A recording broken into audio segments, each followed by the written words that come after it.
This is your USMNT Abroad weekend update from April 4th to April 6th of 2024.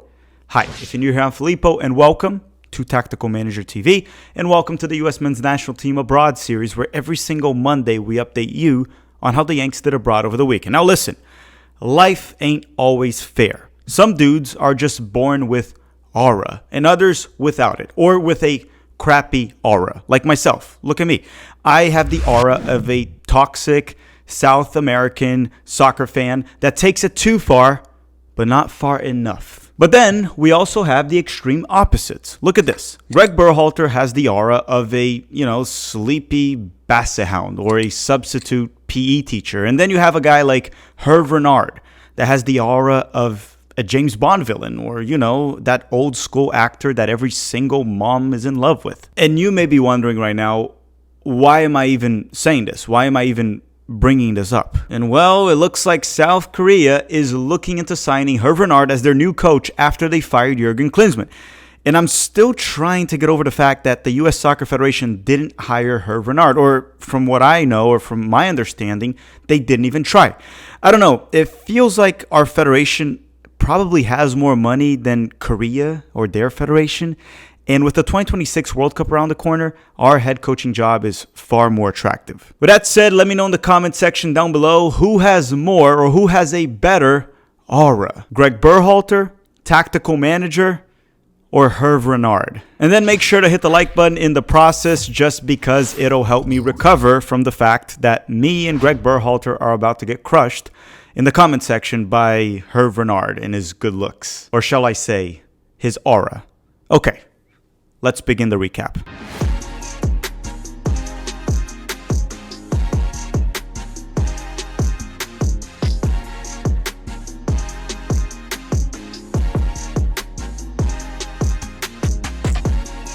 As always, we start the top 5 leagues in Europe, the first one being the English Premier League, and we're going to start by talking about Gio Reyna and Matt Turner from Nottingham Forest. And on Sunday, Gio Reyna started off the bench and was subbed in the 81st minute for Nottingham Forest during their 3-1 loss to Tottenham. As for Matt Turner, he stayed on the bench the full 90 minutes. And man, I have nothing against Nottingham Forest, but I am also tired of them at this point. This Reyna transfer might actually have been worse than the McKennie to Leeds loan and even the Serginho Dest to Milan loan that we had last season. Next up would have been Chris Richards from Crystal Palace, but he is currently injured, and the manager of Crystal Palace has confirmed that he will be out for another 2 to 3 weeks. So he's expected to be back in April. He will be fine for the Copa America, but probably might not get many minutes this month, but he should be fine in May. Because, when they come back, they still have to sit on the bench, and Mark Guehi might be back for Crystal Palace soon, so Richards might just get benched regardless. So let's skip Richards and talk about Austin Trusty from Sheffield United. And on Sunday, Trusty started and played 87 minutes for Sheffield during their 2-2 draw with Chelsea. Just like against Liverpool during the midweek,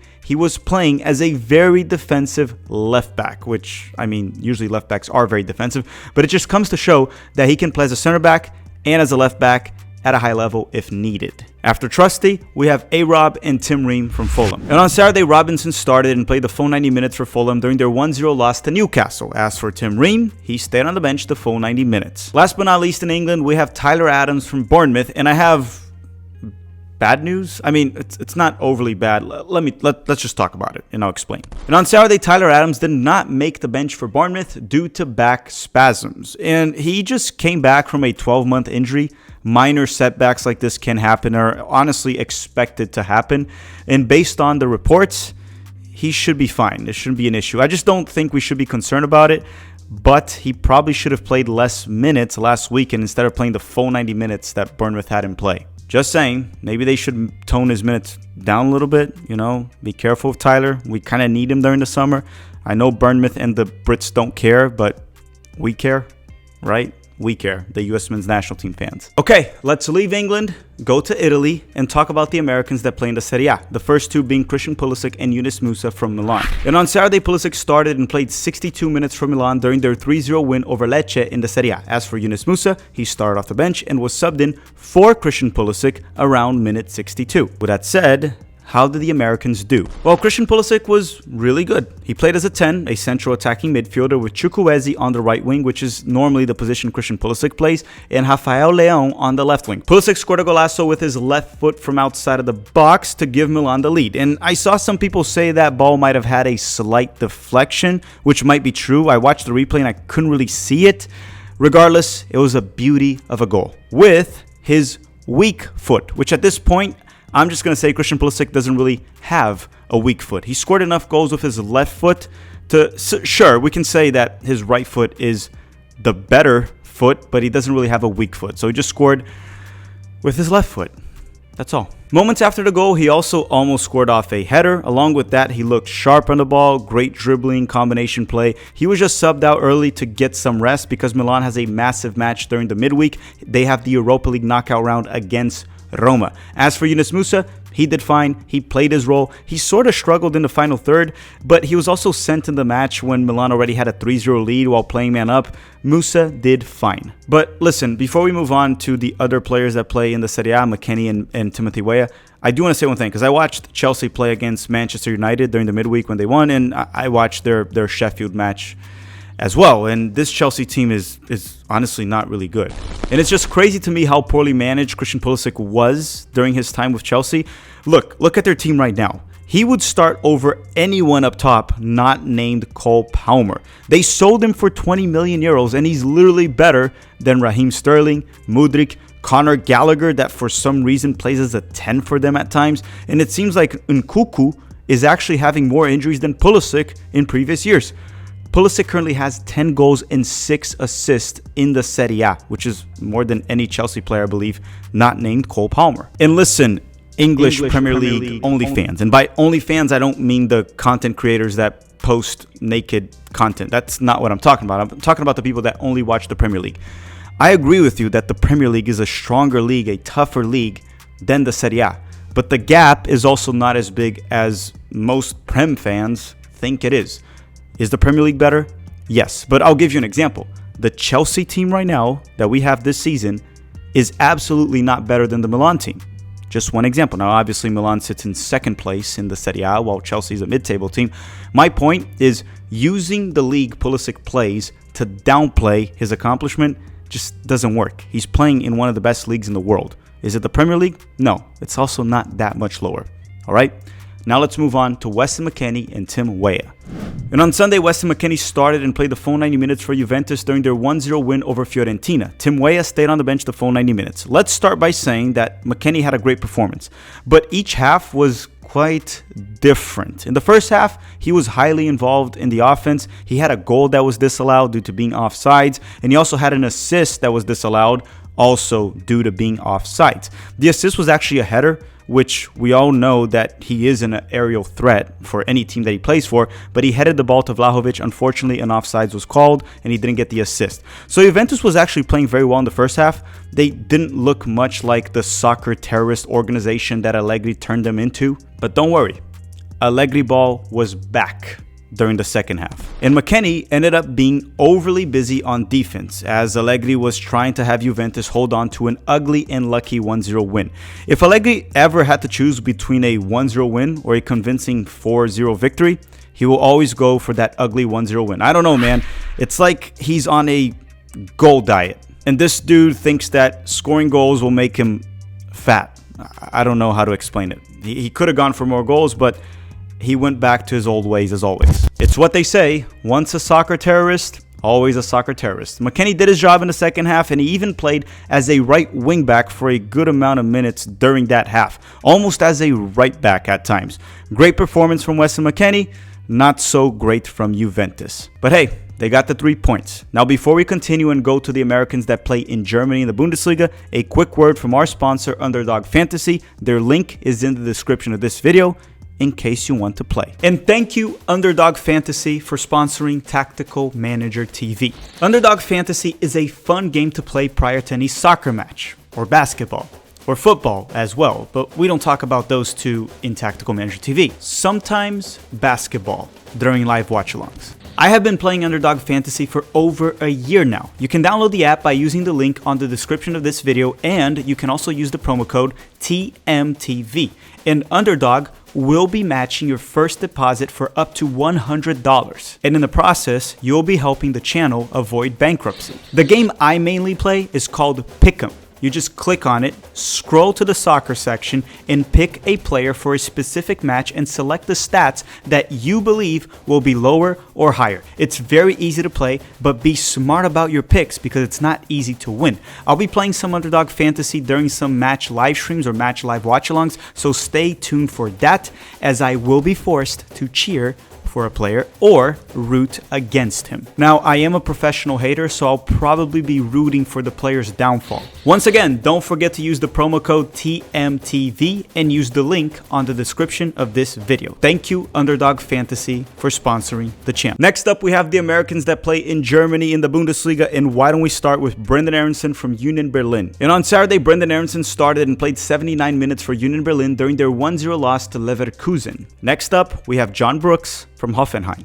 And on Sunday, Brooks was back from suspension and he started off the bench and was subbed in the 64th minute for Hoffenheim during their 3-1 win over Augsburg. After John Brooks, we have Joe Scally and Pifak from Borussia not Dortmund, and then we also have Kevin Paredes from Wolfsburg because Borussia Mönchengladbach and Wolfsburg clashed over the weekend. And on Sunday, Pifak and Scally both started off the bench and were sent in around minute 88 for Gladbach during their 3-1 win over Wolfsburg. And both those players were subbed in at the same time right after Gladbach got the 3-1 lead. As for Kevin Paredes, he was not available for Wolfsburg due to a muscle injury. Last but not least, in Germany, we have Leonard Maloney from Heidenheim. And on Saturday, Maloney started and played the full 90 minutes for Heidenheim during their massive and historical 3-2 win over Bayern Munich.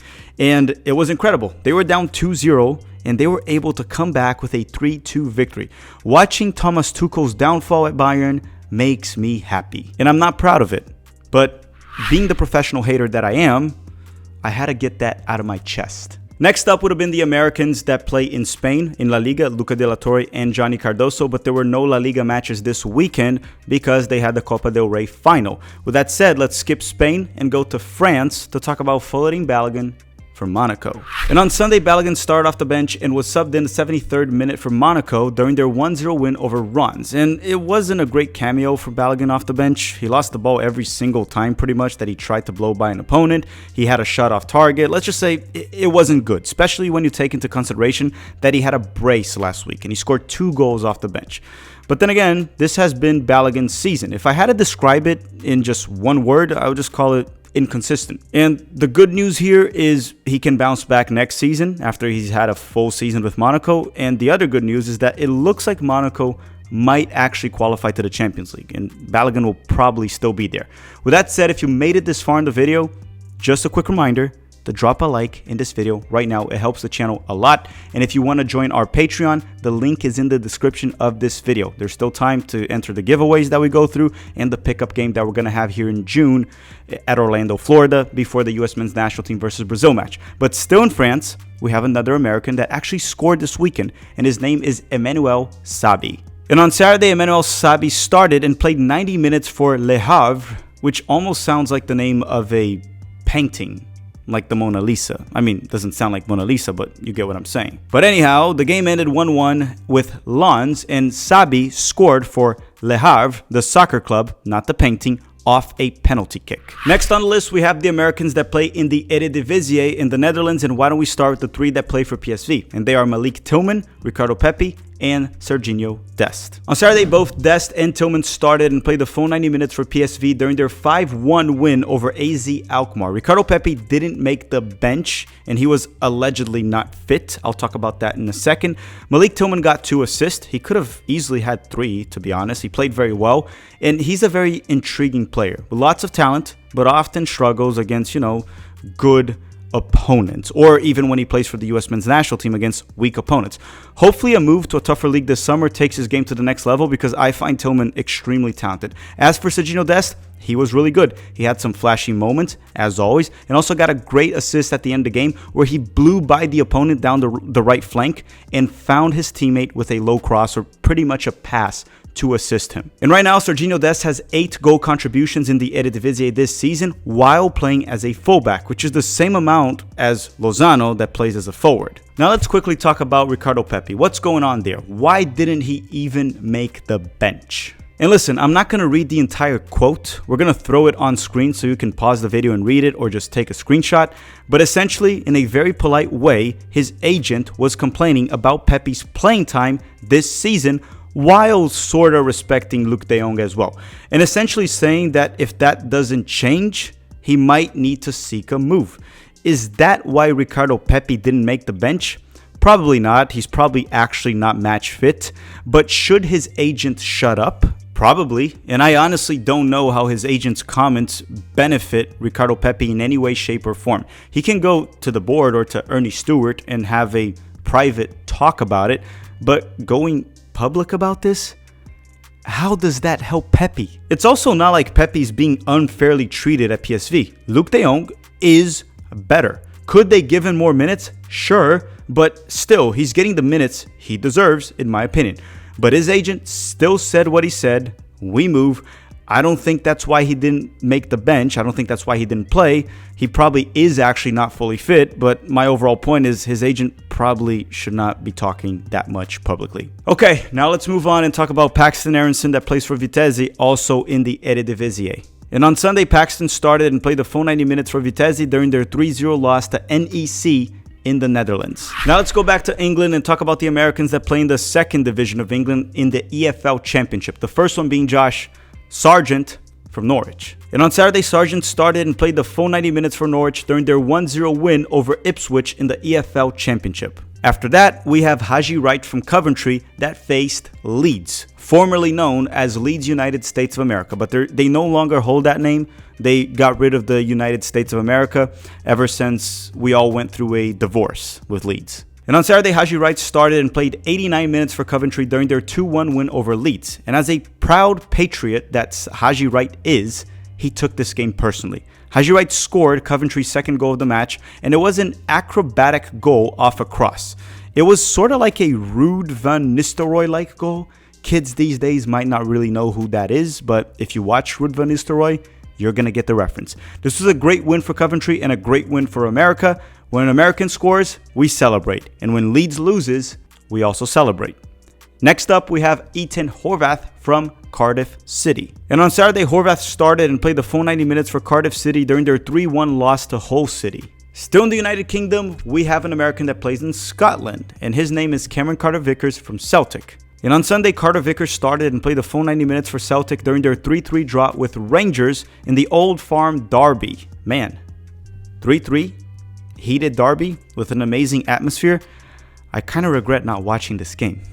Last but not least, we have the Americans that play in Mexico in Liga MX. The first one being Alejandro Zendejas from Club America. And on Saturday, Zendejas started off the bench for Club America and was subbed in the 68th minute, which is 1 minute short of minute 69, during their 1-1 draw with Santos Laguna. Less than 10 minutes after being subbed in, Zendejas scored for Club America to tie the game. After Zendejas, we have Cade Cowell from Chivas Guadalajara. And on Saturday, Cade Cowell started and played 56 minutes for Chivas during their 3-2 win over Puebla in Liga MX.